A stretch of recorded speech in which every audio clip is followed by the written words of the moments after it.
Hi everyone, welcome to the side room, side stage, and please welcome Marcelo Bardus, our next speaker here. Stage is yours. Hey.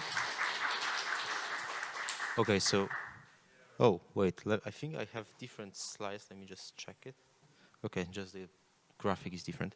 Okay, so hello everyone. I think I have different slides, so I might be confusing stuff a bit, but nevertheless, thanks for coming to my talk. Oh, okay, now it's perfect.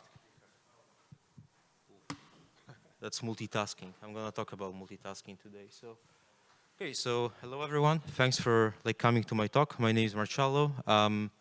CEO idea guy at Herodotus, and today I want to talk about the principle of verifiable computation.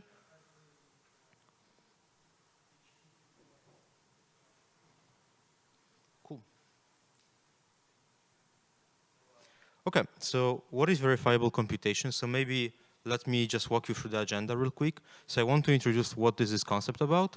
I want to showcase HDP, which stands for Herodotus Data Processor, and how this fits into this broader idea, and kind of walk you through all the building blocks of this framework and how this is applicable. So I guess many of you think of provable and verifiable computation in the context of blockchains. So maybe just recap what type of properties you want to achieve in that specific context. So on blockchains, when you do computation, the way you achieve verifiability is by just redundancy, right? So you have a network of, let's say, 20,000 nodes, and these 20,000 nodes are gonna redundantly do the same thing over and over again, which is pretty inefficient. It creates a lot of constraints, such as, a block has a specific gas limit, you cannot do more computation. There is a capped amount of data you can load into your smart contract. It's expensive, and so on. There's a lot of constraints, and we can overcome them thanks to verifiable computation. So many people refer to this also as a coprocessor. And yeah, maybe let me go through the slides. Okay, so why we actually need verifiable computation? I pretty much explained that, but just to recap, blockchains have their own constraints. You cannot access huge amounts of data. There's limits, and it's basically really expensive. So we have to fix a few things, and finally we can achieve some properties. But maybe why this is needed first?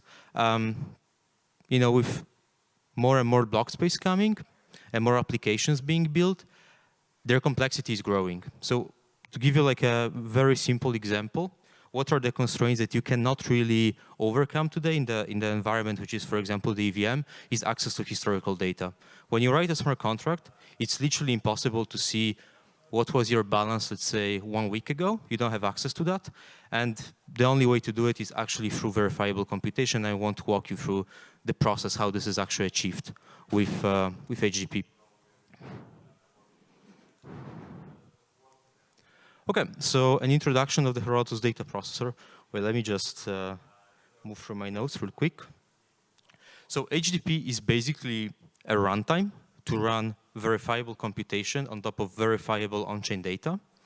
Everything happens inside a sound environment, and the verifiability, the probability of this computation is achieved through start proofs, and the data that actually gets loaded and injected into that runtime is authenticated via storage proofs. I will explain what storage proofs are in a second. Yeah, and pretty much the idea here is that you can run any computation on top of any on-chain state, but you do it completely off-chain. This gets proven off-chain, and then we verify the proofs. So just to come back to the previous problems I mentioned, here there is only one party executing basically running the computation, generating the proof, and then everyone in the network just has to verify the proof but not do the computation. This is the idea, and I want to walk you through how we actually achieve it. So just some components, very high level, how it's actually possible. So first off, we need to have a way to authenticate some data. So how do we know that some data is actually coming from Ethereum or Optimism, whatever the chain is?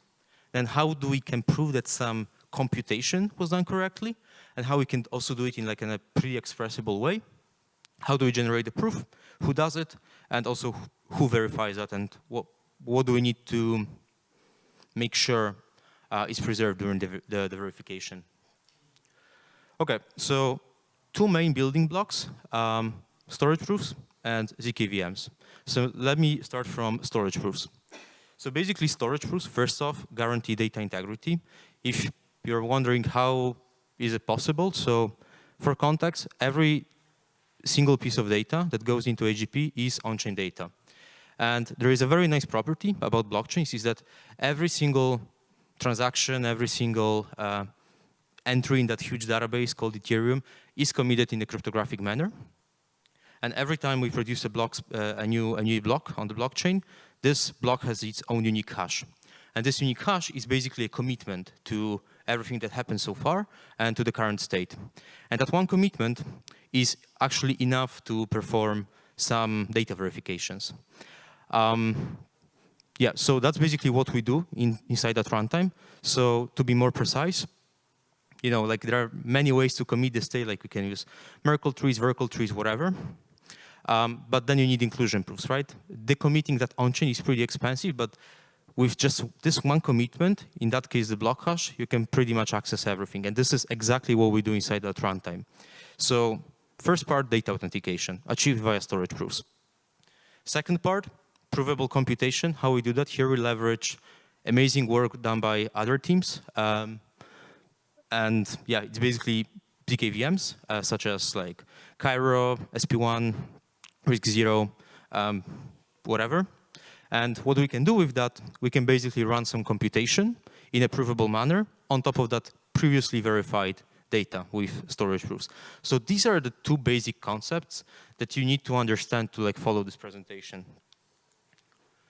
Okay, literally a few days ago, Vitalik actually introduced a really nice architectural like Glue and coprocessor. Let me just check if I'm gonna make it to explain it. I guess no, so just keep the slides for now, and if we have enough time, I'll go back to them. Okay, so data management, another key concept that I would like to introduce when it comes to like a verifiable computation on top of verifiable on-chain data, is that on Ethereum, specifically, actually any stateful blockchain, data is absolutely disorganized. What do I mean by that? It's, like I said, a key value store where you have some key that points to some value. It can be, like, for example, a balance, but it's not structured in any way.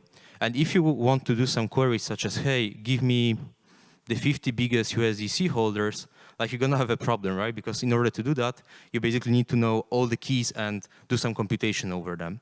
So what we do inside AGP is we also structure this data and we provide some very nice abstractions on top of this unstructured set that later on you can use inside that runtime to, you know, just express something, and you don't really have to deal with the data access pattern. So to recap, there is structured data and unstructured data. Structured data we encapsulate into like data lakes. Don't confuse with data leaks, it's data lakes. Yeah, and unstructured data, if for some reason you want to access some singular storage slot or some value, some variable from your Solidity smart contract, also historical one, you can also do it. So what type of data you can access, generally speaking? So first off, it's, of course, block headers. So again, every time we produce a block, this block has some properties, such as how much gas was used inside the block, what timestamp, how many transactions were included in that, and so on. Finally, we have also account balances. So on Ethereum, pretty much any account-based blockchain, accounts have their own balance. In case we have smart contracts, they have a storage hash, which is basically a commitment to this key value store that the smart contract has in order to perform some logic. It has a transaction count, a nonce. So that's about the state. And also, each smart contract has its own storage, so basically like a key value store. Finally, we have transactions and transaction receipts. So transactions, it's basically, hey, Bob sent to Alice this much Ether, and the receipt is, hey, that transaction moving money from Bob to Alice succeeded and it costed this much gas. Yeah, and then you also have modules that can express some computation, but I will talk about it in a second. Okay. So the system is pretty modular. So I mentioned that there are some data access patterns that can be structured and unstructured, but the same applies to computation. There are some computational primitives such as average, maximum, mean that most likely you're going to use, but there's also some custom logic that you can do, like for example, some if statements, right? Like you'd expect Turing completeness from this runtime, and this is exactly what you can achieve. But when you're a host and someone can just execute some programs, like it's pretty hard to deal with stuff such as parallelization and so on. So exactly for this reason, we have like a set of primitives that way basically we can manage the way we want. And from this primitives, you can access, like I said, this data lakes, this individual storage slots, and so on. So now, how you write these modules? Like for now, there is one frontend. It's Cairo 1 because the backend, like the current ZK VM that is powering HTTP is Cairo, but in the future it can be like Solidity, actually pretty soon. And now, really nice property is that these modules, they can be identified by their deterministic ID. What does it mean? It means that if you write some code, this code in a provable way is identified by its own hash. And this is actually a really nice property because it allows you to have private computation. I will talk about it in a second. And basically commit to a function. It also, you can have some modules can be public, some modules can be private. And this is thanks to this hash. I will go through it in a second. So another concept which is pretty important is like batching and how this enable efficiency. So I guess some of you participated the talk just made by Ariel, and you heard that when it comes to proving, you have to do FFTs, right? And FFTs can be pretty heavy. And depending on the number of cycles, usually we use pretty optimized algorithms for running the FFT, for example, Cooley Turkey. And it might happen that our trace has a pretty weird length, so we have to like pad it, and we are just simply wasting a lot of computation that way. But thanks to batching, we can just introduce some new computations, such as we know that soon we are about to run this data lake, so hey, let's take this disorganized data and let's organize it. So that way we can basically not waste some space, which is a pretty nice property. Also, like another nice things that we can achieve with this design. Let's suppose that you have two modules, like two instantiations of the same or different functions that reuse some data. So you have a data set A and a data set B, but the intersection between them is like 50%. Does it make sense to re-authenticate this data points twice? Of course not. So thanks to batch, you can basically reuse the same data, but just use it in two different places, but the authentication happens one. So these are some of the properties that you can achieve with batching. So this slide is actually a little bit outdated, so let me tell you about the current features you already have available in the data processor. So of course, on-chain data access. You can access this data in a verifiable manner thanks to storage proofs, which was explained before. You can aggregate multiple functions together. This is basically batching. The deployment is multi-chain, so you can use a data processor from Ethereum or some other Ethereum layer 2. Let me go to future features. So what we have already is custom modules, unrestricted access pattern, so basically access whatever you want. Private modules. So like I mentioned before, these modules can be identified by their own deterministic hash. And let's suppose, actually, let me jump into the examples. Okay, so this is like a module. So let's say that you want to do some credit scoring.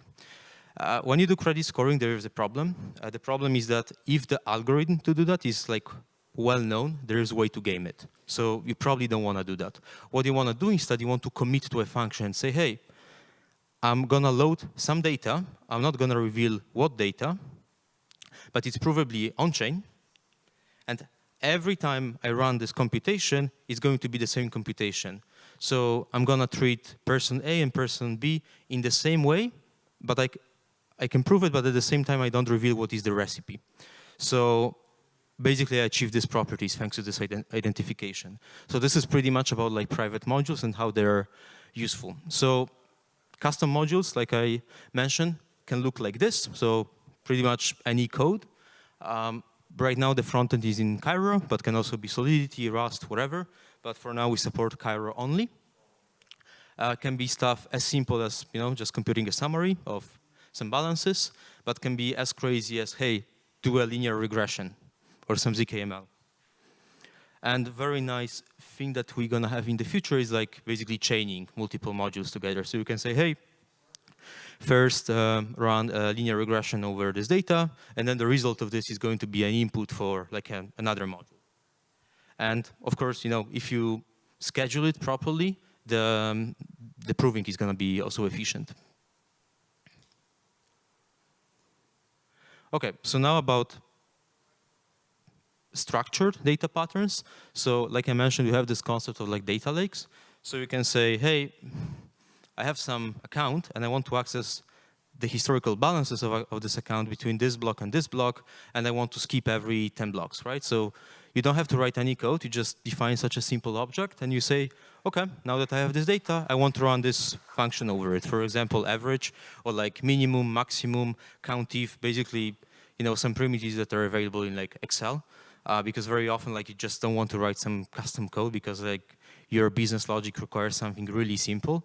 So we also expose it, and of course proving this type of simpler statements is way more efficient and gives us a lot of flexibility because we can choose, hey, machine A will prove this chunk, machine B will prove this chunk, and then we're going to do the aggregation. So it's a smart way of doing that.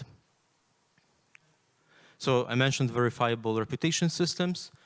You can also like ensure that a specific balance held an average, a specific account held an average balance of like above some amount of tokens, and this can be like a gateway to using some application. So another use case is like on-chain compliance. Here I would like to walk you through how you can, for example, prove that you never interacted with Tornado Cash. Yeah, so normally how would you do that? On Ethereum and most blockchains, the number of transactions made by an account is called a nonce, and it is part of the state. So as you already saw, you can access it with HTTP. Cool. So now that you can access this nonce, you can also access transactions. And you can say, hey, there is this Marcello.eth, and access his nonce is like 100, so now access the transaction number 99, 98, 97, and so on and so on. So you cannot really do it from a smart contract. So this is the first reason why you should use such a runtime as HTTP. And secondly, even if you could, accessing 100 transactions, authenticating all of this data is going to be really expensive. This is part one. And then part two is actually doing computation. So how are you going to make sure that you never interacted with Tornado Cash? Well, simple. First, make sure that you have all of these transactions. The recipient of this transaction was not like Tornado Cash, basically the address of like the proxy or whatever this is. And then you also want to make sure that all of these transactions like succeeded. Or even if you try to interact with Tornado Cash, that one transaction that was sent there was rejected.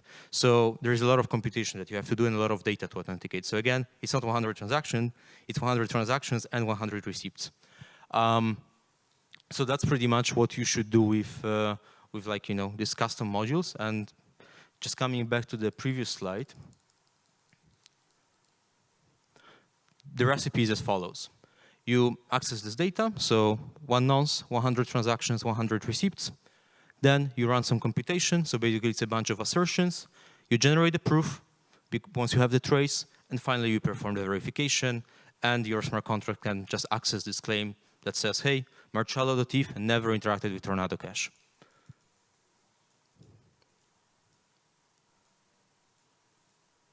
So, okay, so just to recap, we have ways to do data management in like a structured way or unstructured way. Everything happens on-chain, off-chain, but it's verified on-chain. Thanks to batching, we get like scaling, right? Because we can split the proving into like multiple chunks. And also we can do the trace generation in like a parallelized manner. It's extendable because you can chain multiple modules together. So you get, in a sense, interoperability. And also, in a way, you can preserve privacy thanks to like private modules. And also assuming that in the future, we'll be able to run the prover like locally with some, I don't know, web-assembled stone or like stew most likely. then you actually get full privacy because you can generate the proof on your own machine. And I think that's pretty much it. Let me see how we are on time. Still 5 minutes. Okay, so I will just jump back to the slide about Glue. So maybe question to you. Who saw that blog post from Vitalik published 2 days ago? Okay, cool. So maybe let me explain. So the idea is that there are some operations that have to be extremely optimized, such as, for example, running some hash functions, or in our case, verifying storage proofs. But if you optimize for one operation only, like, the system is not general. However, you can combine things together, so you can have a Glue component, which is highly general, but it's not efficient. But if you have add a coprocessor component to it, you basically get the best of both worlds. And that's pretty much what we achieve in HDP. Now, just to do a recap, because we completely separated data authentication from performing the computation itself. So that data authentication, which requires, again, a lot of hashing, a lot of deserialization, and so on, it's made completely separate. And then on the other hand, we do the computation itself. So we kind of reflect a similar design. I highly advise you to go check this blog post because it's really interesting and highly applicable to that context. And I think that's it. Time for questions.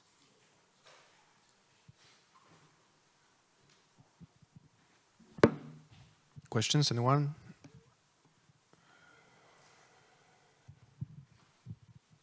Okay.